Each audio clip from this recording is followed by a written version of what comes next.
저는 한 해를 돌아보면서 오늘 이 말씀으로 마무리를 하면 좋겠다라는 생각을 가졌습니다. 빌립보서 3장 12절에서 16절 말씀인데요. 이 말씀을 읽으면서 이 말씀으로 우리가 한 해를 마감하고 또 다가오는 한 해를 우리가 기다리면 좋겠다라는 생각을 가졌습니다. 사실 이 은퇴하시는 목사님들께 어떠한 성경 구절을 드리면 좋을까 이런 생각을 하고 있었는데요. 은퇴니까 내가 이제 달려갈 길을 다 마치고 막 이런 거 있잖아요. 그런 거 해드려야 되나라고 생각하니까 안 되겠더라고요. 그만두시면 안 되겠다. 뭔가 트러블 메이커가 안 되신다고 했으니까 이제 뭔가 더 좋은 역할들을 많이 해주실 수 있을 것 같아서 이 말씀을 드려야겠다 이런 생각도 또 들었고, 또 저희 모든 교회의 성도님들이 이 말씀으로 올 한 해를 잘 마무리하고 또 내년을 맞이했으면 좋겠습니다. 말씀 찾으신 줄 알고 빌립보서 3장 12절에서 16절 제가 읽도록 하겠습니다. 내가 이미 얻었다 함도 아니요 온전히 이루었다 함도 아니라 오직 내가 그리스도 예수께 잡힌 바 된 그것을 잡으려고 달려가노라. 형제들아, 나는 아직 내가 잡은 줄로 여기지 아니하고 오직 한 일, 즉 뒤에 있는 것은 잊어버리고 앞에 있는 것을 잡으려고 표대를 향하여 그리스도 예수 안에서 하나님이 위에서 부르신 부름의 상을 위하여 달려가노라. 그러므로 누구든지 우리 온전히 이룬 자들은 이렇게 생각할지니 만일 어떤 일에 너희가 달리 생각하면 하나님이 이것도 너희에게 나타내시리라. 오직 우리가 어디까지 이르렀든지 그대로 행할 것이라. 이 본문 말씀을 잘 보시면 12절부터 14절까지는 이 바울이 내가라는 표현을 씁니다. 내가 이미 얻었다 함도 아니요 내가 그리스도 예수께 잡힌 바 된 이라고 하고, 또 나는 아직 내가 잡은 줄로 여기지 않는다. 이 나에 대한 표현을 씁니다. 그래서 12절에서 14절까지는 바울 스스로에 대한 다짐이고요. 15절부터는 이제 우리라는 말이 들어갑니다. 그러므로 누구든지 우리 온전히 이룬 자들은, 그리고 너희가 달리 생각하면 이것도 너희에게 나타나리니 오직 우리가 라고 표현을 씁니다. 그래서 12에서 14절까지는 바울 개인의 다짐, 그리고 내가 이렇게 하는 것처럼 우리가 그렇게 해야 되지 않겠느냐라는 말로 오늘 본문을 설명하고 있습니다. 빌립보서는 저희 유평교회에서 한번 처음부터 끝까지 쭉 같이 공부했던 책이기도 합니다. 짤막하게 이 배경에 대해서 설명을 드리면 저자는 누굴까요? 네, 사도 바울입니다. 시기는 이 AD 61년 정도인데요. 여러분 잘 아시는 그 사도 바울의 선교 여행 1차, 2차, 3차 선교 여행을 마치고 나서 로마에 갇혔던 1차 로마 감옥에 갇혔던 가택 연금이라고 해서 집에 갇혀 있는 그러한 모습입니다. 그래서 그 감옥에 갇혀 있던 시기에 쓴 편지가 이 빌립보서 편지고요. 이 로마서가 아니라 빌립보서 1장 25절을 보면 바울이 자기가 살 것에 대해서 확신을 합니다. 내가 여기서 죽을 게 아니라 살아날 거다라는 것을 확신하지만, 여러분 잘 아시다시피 감옥이라는 곳은 내일 언제 어떤 일이 일어날지 알 수 없는 곳입니다. 바울이 처형될 수도 있었던 그러한 위험을 가지고 있는 상황이었습니다. 아마 절박함을 가지고 이 빌립보서 편지를 썼을 겁니다. 이 빌립보서를 쓴 목적을 조금 알아야 되는데요. 왜냐하면 오늘 본문 내용이 어떤 목적으로 쓰였는지 우리가 알 수 있기 때문입니다. 목적이 한 4가지 정도 있습니다. 첫째로는 이 빌립보 교회가 에바브로디도 편에 이렇게 보냈던 선물이 있었습니다. 그것에 대해서 고맙다라는 표현을 하려고 했는데요. 그것이 4장에 나옵니다. 이것이 아마 주된 목적이었을 건데 마지막 4장에 나오는 게 참 흥미롭습니다. 우리가 중요한 얘기할 때 꼭 신발끈 묶을 때 얘기할 때 있잖아요. 집 나올 때 그런데 이러면서 중요한 얘기 하잖아요. 그런 것 같은 느낌이 좀 들었습니다. 그리고 두 번째 목적은 로마 감옥에 갇힌 자신의 상황에 대해서 설명해 주기 위해서입니다. 내가 지금 감옥에 갇혀 있지만 너무 걱정하지 마라. 나는 지금 이런 상태다. 내가 갇혀 있지만 복음이 선포되는 것에 대해서 나는 기쁘게 여긴다. 1장에 나와 있는 내용입니다. 그리고 여러분 잘 아시는 2장의 내용, 너희가 이 마음을 품으라. 기억나시죠? 무슨 마음이죠? 예수 그리스도의 마음이다. 예수 그리스도께서 죽기까지 낮아지신 그 겸손의 마음을 품어라. 교회가 그렇게 하나 될 것을 강조했던 것, 그 목적을 위해서 쓰였는데 그것이 2장에 나옵니다. 그리고 오늘 본문은 3장에 등장하는데요. 3장에는 어떠한 목적이 담겨 있냐면 이 거짓 교사들을 조심하라라는 목적이 담겨 있습니다. 그러한 목적 아래 오늘의 본문이 나왔습니다. 이 거짓 교사에 대해서 3장 2절에 이렇게 표현이 되어 있는데요. 바로 개들, 행악하는 자들, 몸을 상해하는 일을 하는 사람들입니다. 이 세 가지 표현 모두가 한 대상을 가리키는데요. 개 누굴까요? 개들. 예, 짐승을 얘기하는 건 아니겠죠? 예, 당시에 유대인들이 이방인을 가리켜서 개들이라고 불렀습니다. 좀 천박하고 저급한 동물, 쓸데없이 이렇게 많은 그러한 동물을 가리켜서 개라고 했고, 그리고 이방인들이 그렇게 불필요한 동물이다라고 생각해서 낮춰서 개라고 표현을 했습니다. 그래서 예수님께 내가 자녀의 떡을 취해서 개에게 주는 게 합당치 않다라고 예수님도 말씀하신 적이 있었습니다. 그런데 이 사도 바울은 이 이방인으로 구성되어 있는 빌립보 교회에게 이 개들을 삼가라, 너희들을 얘기하면서 이방인들을 삼가라 이렇게 표현은 안 했을 거잖아요. 그래서 이 여기서 말한 이방인, 이 개들이라는 표현은 이방인이 아니라 오히려 구원을 위해서 행위를 강조하는 유대인들을 말합니다. 구원을 위해서 행위를 강조하는 유대주의자, 사악하고 탐욕스러운 그러한 모습들을 말합니다. 당시 예수님 당시에도 종교 지도자들, 율법에 아주 이렇게 많이 알았던 이 유대주의자들이 아주 사악했고 자기의 탐욕을 채우기 위해서 사람들을 갈취했던 모습을 보게 됩니다. 이들을 가리켜서 지금 바울은 개들이라고 표현을 합니다. 그 다음 행악하는 자들도 마찬가지의 표현인데요. 이 자기의 노력으로 어떻게든 하나님의 의로움을 얻어내려고 하는 모습, 율법의 행위로 의로움을 사려고 하는 것, 그것만큼 악한 것은 없습니다. 이 바울은 갈라디아서 2장 21절에 이러한 행위들, 율법을 의지하려는 이런 것들은 이 그리스도의 죽음을 헛되게 한다라고 말합니다. 예수님이 죽으신 것을 수포로 만드는 행위만큼 악한 게 있을까요? 그래서 여기서 바울은 그들을 향해서 행악하는 자들이라고 부릅니다. 그리고 마지막 힌트가 더 분명한데요. 몸을 상해하는 자들, 몸의 일부를 잘라내는 사람들, 바로 할례 받는 사람들을 말합니다. 그래서 이 세 가지 표현 모두가 가리키는 대상은 바로 유대주의자들, 율법을 통해서 하나님의 의로움을 얻어내려고 하는 사람들, 행위를 강조해서 하나님의 의로움을 사려고 하는 그러한 유대주의자들을 가리킵니다. 바로 이어지는 빌립보서 3장 3절을 보면 그러한 사람들이 진짜 하나님의 백성들이 아니다. 진짜 할례자들은 누구냐? 바로 하나님의 성령으로 봉사하며 그리스도 예수로 자랑하고 육체를 신뢰하지 아니하는 우리가 곧 할례파다. 네. 성령의 능력으로 서로 봉사하는 사람들, 예수님만 자랑하는 우리, 그들이 바로 진짜 할례파다라고 바울은 말합니다. 그러므로 이 행위를 의지하는 그러한 사람들을 멀리하라라고 말을 하는 겁니다. 바울은 이어서 나도 사실 그들처럼 육체를 자랑하려고 하면 나도 얼마든지 많다라고 얘기를 합니다. 나도 8일 만에 할례를 했고 나도 히브리인 중에 히브리인이다. 그리고 나도 율법에 대해서는 아무런 흠이 없는 사람이다 라고 말을 합니다. 그러나 그 모든 것이 예수 그리스도를 아는 지식에 비하면 아무것도 아니다. 다 배설물로 여기겠다라고 말을 합니다. 오직 예수님만 나는 자랑한다 라고 말을 합니다. 우리는 행위가 아니라 오직 믿음으로 의롭다함을 얻은 사람들이다 라고 이야기를 하고요. 행위로 무언가 얻으려고 하는 일체의 노력에 대해서 단칼에 부정하는 말을 합니다. 하지만 여기서 바울이 이야기를 멈춘 것이 아닙니다. 오늘의 본문이 나왔던 그 맥락에서는 한 걸음 바울이 더 가게 되는데요.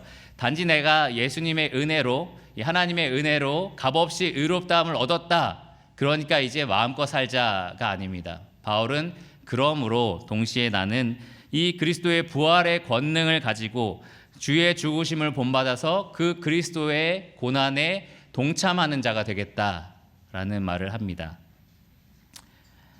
이 빌립보 교회가 이 바울이 그리스도의 고난에 동참한 것의 결실이었습니다. 여러분 잘 아시다시피 빌립보 감옥에 사도 바울이 갇혔었고 여러 번 매에 맞았던 것을 보게 됩니다.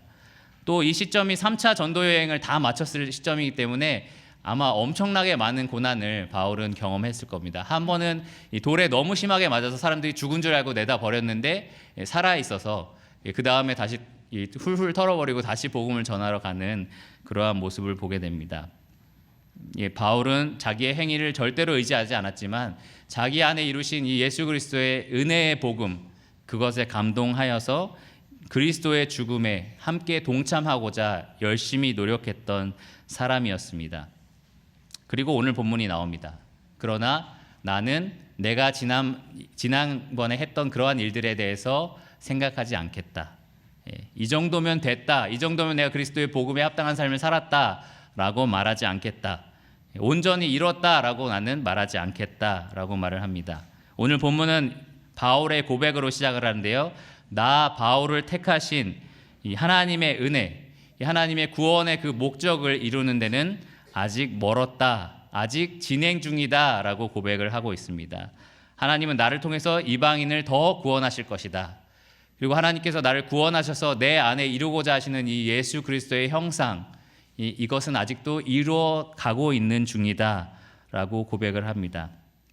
내가 하나님이 나를 부르신 그 부름의 상을 향해서, 그 표대를 향해서 계속해서 달려나갈 것이다 라고 고백을 합니다.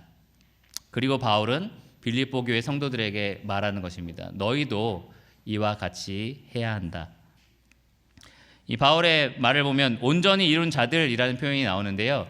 여러분, 그리스도인으로서 나 이제 온전히 다 이뤘어 라고 말할 수 있는 사람이 있을까요? 없을 겁니다. 그렇죠?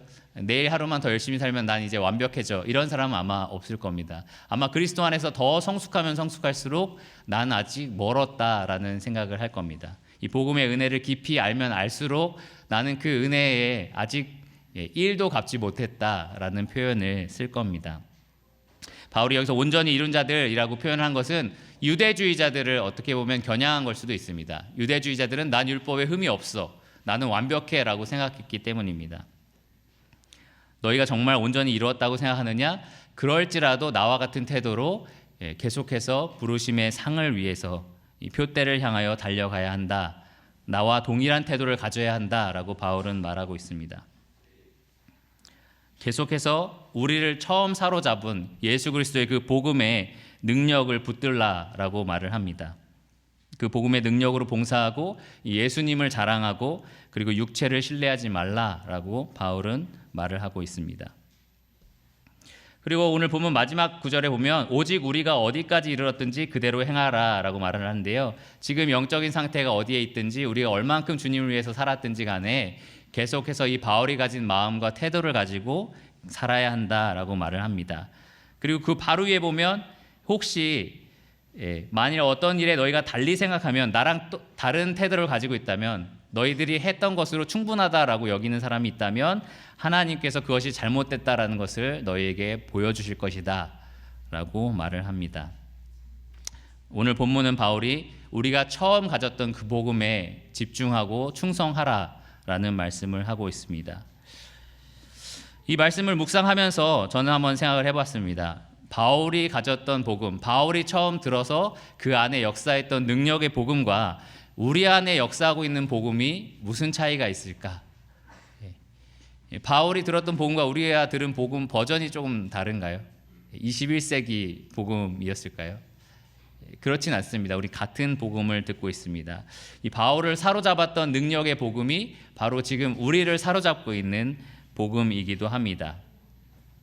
바울이 수많은 고난과 죽음을 극복하면서까지 끝까지 주님을 위해서 살겠다라고 말했던 그 복음의 능력이 우리 안에 왜 이렇게 강하게 자리 잡고 있지 않을까라는 생각을 한번 해봤습니다.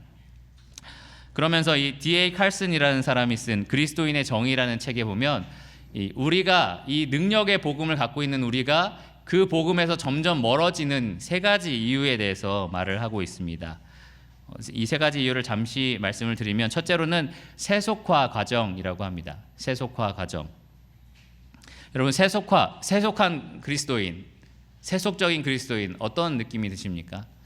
뭔가 신앙을 완전히 떠나버린, 그래서 밖에 있는 생활을 많이 즐기고 있는 그리스도인 같다고 느낍니다. 근데 이 사람은 이렇게 표현을 합니다.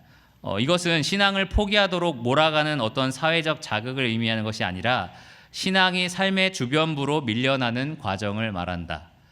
옛날에는 신앙이 우리 삶의 중심을 차지하고 있었는데 복음이 우리의 삶을 좌지우지하는 핵심이었는데 지금은 그것이 여러 삶의 일부가 된 상태입니다. 우리 삶의 주변부로 계속해서 신앙이 밀려나는 그것을 가리켜서 세속화라고 말을 합니다.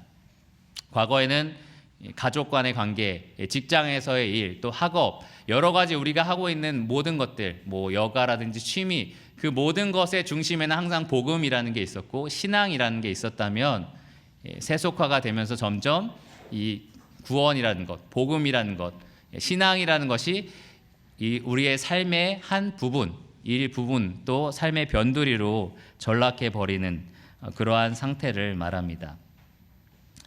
사실 저는 과거가 무조건 좋았다라고 생각하지는 않습니다. 제가 남사중학교라고 여러분 아시는 중학교를 다녔는데 농촌에 있다 보니까 농업이라는 시간이 있습니다.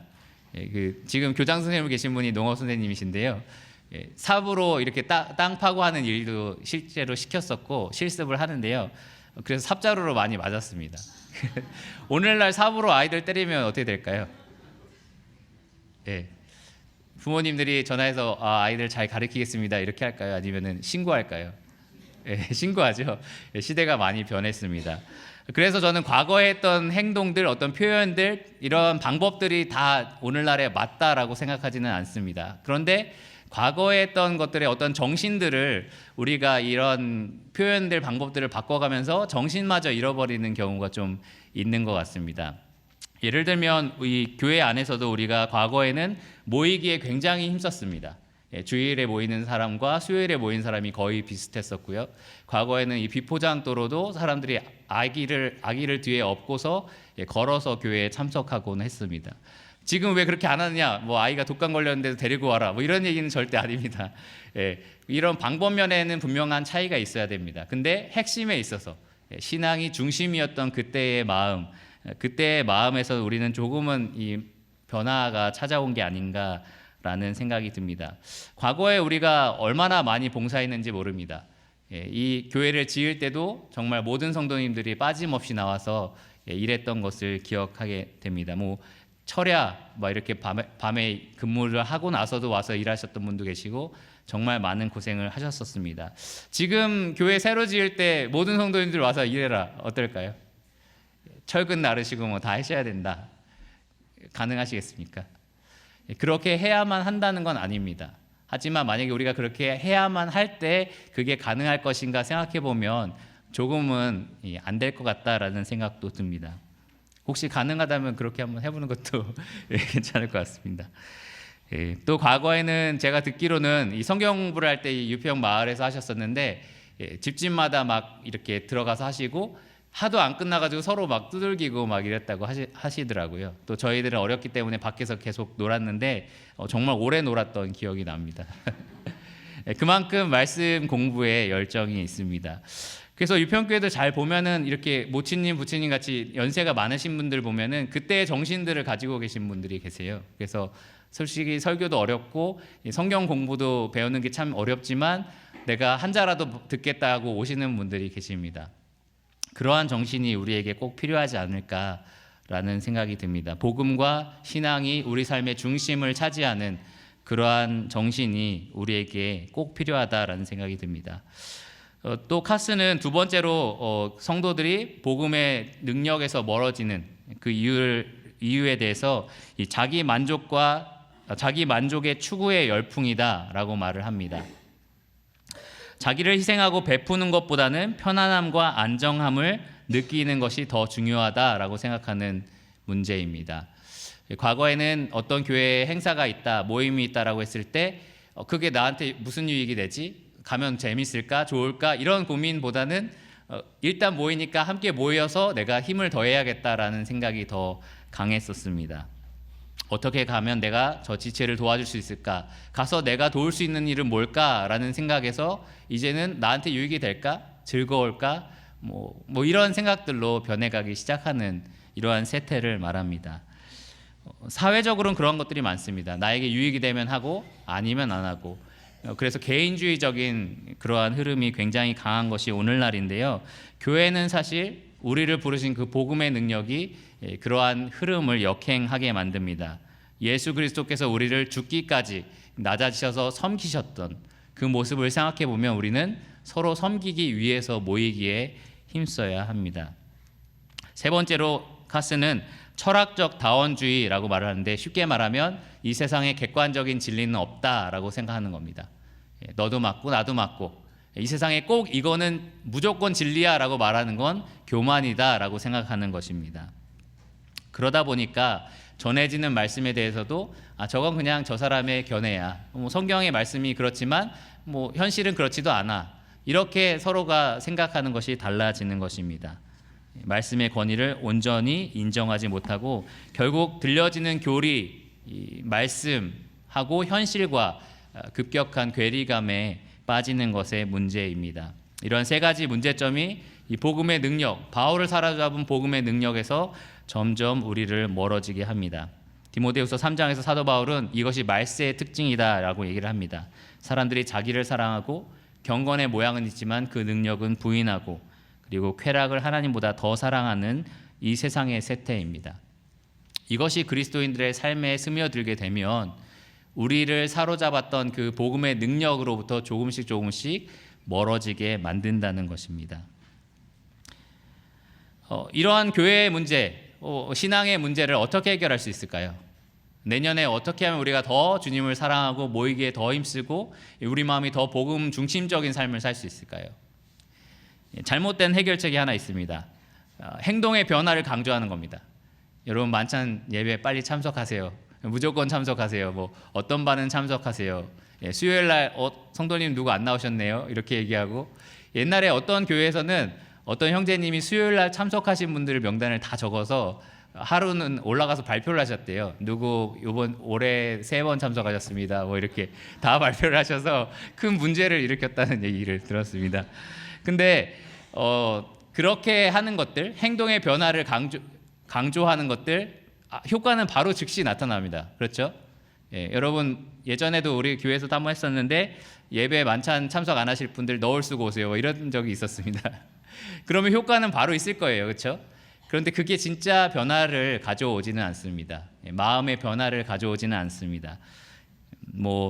참석 잘하시라든지 참여를 잘하시라든지 봉사를 잘해야 된다라든지 순종을 잘해야 되는지 이런 권면들이 필요할 때가 있지만 그것이 궁극적인 변화를 일으키는 것은 아닙니다. 참된 해결책은 우리 모두가 복음으로 돌아가는 것입니다. 복음의 참된 가치를 다시 한번 마음에 새기는 것입니다. 복음의 능력만이 복음에서 멀어진 우리를 다시 우리를 사로잡은 그 하나님의 부르심으로 가까이 가게 만듭니다. 우리를 다시 표대를 향해서 달려갈 수 있게 힘을 더합니다. 그리스도 예수 안에서 하나님이 우리를 부르신 부르심의 상을 위해서 우리가 달려갈 수 있게 만드는 것입니다. 우리가 복음을 제대로 알면 알수록 이 놀라운 보화를 삶의 변두리로 내버릴 수가 없습니다. 우리가 복음의 본질 곧 그리스도의 죽음을 기억하면 할수록 내 유익과 만족을 앞세울 수 없습니다. 그분이 죽기까지 섬기신 모습으로 우리가 교회에서 섬길 수 있게 됩니다. 그리고 우리가 항상 있고 살아있는 말씀으로 계시된 복음, 이 복음을 기억하면 할수록 말씀의 권위를 무시할 수가 없습니다. 그래서 우리는 언제나 교회가 그러해야 하듯이 2017년에는 복음으로 돌아가는 한 해가 되기를 원합니다. 예수 그리스도의 부활의 능력이 우리의 각자의 삶에 넘치기를 원합니다. 그리고 우리를 처음 사로잡은 그 복음이 능력 있게 우리 가운데 임하기를 원합니다. 그리고 우리 모두가 그리스도의 본을 따라서 그분의 고난에 동참하기를 요구하기를 원합니다. 기뻐하기를 원합니다. 그동안 우리가 얼마나 잘해왔든지 또 얼마나 많은 일을 해왔든지 상관없습니다. 아직 우리는 완전히 이룬 것도 아니고요, 온전히 성취한 것도 아닙니다. 계속해서 이 복음의 표대를 향해서 함께 달려가야 합니다. 여러분, 그렇게 하고 싶으십니까? 네. 이러면 보통 말씀이 마치지만 한 말씀만 더 드리겠습니다. 네. 조금 구체적인 2017년의 계획인데요. 어떻게 보면 구체적이고 좀 일반적일 수도 있습니다. 첫 번째는 이 내년에도 저희 유평교회에서는 복음에 충실한 가르침을 강조하려고 합니다. 저희가 누가 복음을 가리키죠? 그래서 복음에 합당한 삶, 예수 그리스도는 누구신지, 그가 우리를 위해서 무엇을 하셨는지 계속해서 이 복음서를 통해서 그리스도의 영광을 함께 누리기를 원합니다. 또 교회 학교나 여러 가지 성경 공부를 통해서도 이 예수 그리스도를 아는 지식의 그 고상함을 함께 누리기를 원합니다. 그것이 우리 삶 가운데 충만하게 채워지기를 원합니다. 그리고 두 번째로는 우리가 부서나 구역을 조금 더 체계화시켜서 우리가 이 성령의 능력으로 서로를 섬기고 봉사할 수 있는 기회가 많이 생기기를 원합니다. 이 모든 이 교회적인 노력보다 우선시 돼야 할 것은 바로 성도님 한 분 한 분이 이 복음으로 마음이 다시 가는 것입니다. 여러분 삶의 중심이 복음으로 다시 채워지는 것입니다. 우리 교회에 가장 시급한 것이 무엇이냐? 건물 짓거나 뭐 놀이터를 세우거나 아니면은 사람들을 더 많이 여기에 채우거나 아니면 사회적인 봉사를 더 많이 하거나 이런 것이 아닙니다. 그것이 다 중요한 것이긴 한데 그보다 가장 먼저 시급하게 우리가 해야 할 것은 우리 각자의 삶이 이 예수 그리스도의 복음의 능력으로 힘있게 살아가는 것입니다. 계시록에 보면 에베소 교회에 대해서 예수님께서 너희가 수고하고 여러 가지 일들을 하는 것에 대해서 칭찬한다 라고 말씀을 하십니다. 그러나 한 가지 너희가 다시 회복해야 될 것이 있는데 처음 사랑을 버렸다 라고 말씀을 하십니다. 우리는 항상 이 처음 사랑, 예수 그리스도께서 오셔서 우리를 위해서 죽으시고 부활하신 그것을 회복하는 그러한 교회가 돼야 합니다. 어제 학생의 뮤지컬을 보았는데요. 여러분 어떤 장면에서 눈물이 나셨습니까? 사람마다 각자 눈물 흘리는 포인트가 다르더라고요. 저 마귀 나왔을 때 울으신 분 계신가요? 갓난 아기들은 아마 그때 많이 울었을 것 같은데요. 예, 아마 십자가에 못 박히시는 장면을 보면서도 많이 울었을 거고, 그리고 여러 울만한 장면들이 있었을 겁니다. 뭐 아이들의 어떤 행동들이나 이런 것들이 완벽해서 우리에게 감동을 준 게 아니라 물론 그것도 되게 좋았지만 그것이 진짜로 묘사하고 있는 예수 그리스도의 그 복음에 대해서 우리가 생각하기 때문에 눈물이 났을 겁니다. 저는 이 장면들을 여러 번, 한 두세 번 본 것 같은데요. 항상 같은 지점에서 눈물이 나요. 언제일까요? 네. 언제냐면 이 아들 예수 그리스도께서 이 아버지의 뜻대로 죽으시고 부활하신 후에 다시 아버지께 나아가서 영광을 돌려드리는 장면에서 항상 눈물이 납니다. 그 모습을 보면 옆에 서 있는 성도들처럼 혹은 천사들처럼 하나님과 그 아들에게 예배할 수밖에 없구나, 영광과 존귀를 돌릴 수밖에 없구나 라는 생각을 하게 됩니다. 사도 바울이 말한 부르심의 상이 바로 그것입니다. 사도 바울이 기다리고 있는 그 표대가 바로 어제 봤던 그 장면에 서 있습니다. 우리가 이 땅에서 살아가는 모든 삶을 통해서 이 하나님 아버지께 나아가서 모든 영광을 돌려드릴 그날을 우리는 기다리고 있습니다. 그러므로 우리 모두가 이 하나님의 복음으로 다시 돌아가는 2017년이 되었으면 좋겠습니다. 오늘 크리스마스죠. 예수님께서 이 땅에 오신 날이고 바로 우리 죄에서 우리를 건져내시기 위해서 오신 날입니다. 우리가 그 모든 사실을 믿고 이제 새로운 피조물로서 그리스도의 영광을 기다리면서 살아가고 있습니다. 그러므로 이 복음을 우리 마음의 중심에 바로 잡고 이 세속화되거나 내 만족을 추구하거나 혹은 하나님의 권위를 멸시하는 이 세상의 세태와 멀어지시기를 바랍니다. 오직 하나님의 복음으로, 그 복음의 능력으로 힘있게 살아가는 우리가 되기를 원합니다. 네, 잠시 기도하시겠습니다. 주님 감사합니다. 오늘 저희가 주님의 오심을 기념합니다. 하나님의 모든 영광과 또 능력과 존귀를 가지신 분으로서 인간의 몸을 입고 이 땅에 오신 것에 대해서 감사를 드립니다. 주께서 오신 것은 저희의 죄로 죽을 수밖에 없는 인생을 하나님을 위해 살 수 있는 하나님의 자녀와 또 하나님의 백성으로 삼아주시기 위함입니다. 주님, 그 은혜와 사랑에 진심으로 감사를 드립니다. 주님, 사도 바울이 사로잡혔던 그 복음을 저희가 다시 한번 되새기기를 원합니다. 저희의 인생을 사로잡고 또 저희의 운명을 뒤바꾼 이 놀라운 복음의 능력이 저희의 삶 가운데 강력하게 역사할 수 있도록 주님께서 성령의 능력을 더하여 주시기를 원합니다. 주님, 2017년 저희 유평교회가 주님을 위해서 또 주님의 영광을 위해서 또 한 마음으로 여러 가지 일들을 할 때에 주님께서 홀로 영광을 받으시며 또 경배를 받으시기를 원합니다. 이 모든 성도님들의 삶 가운데 주님께서 은혜와 또 진리를 내려주시기를 원합니다. 이 모든 것을 예수 그리스도 이름으로 기도드렸습니다. 아멘.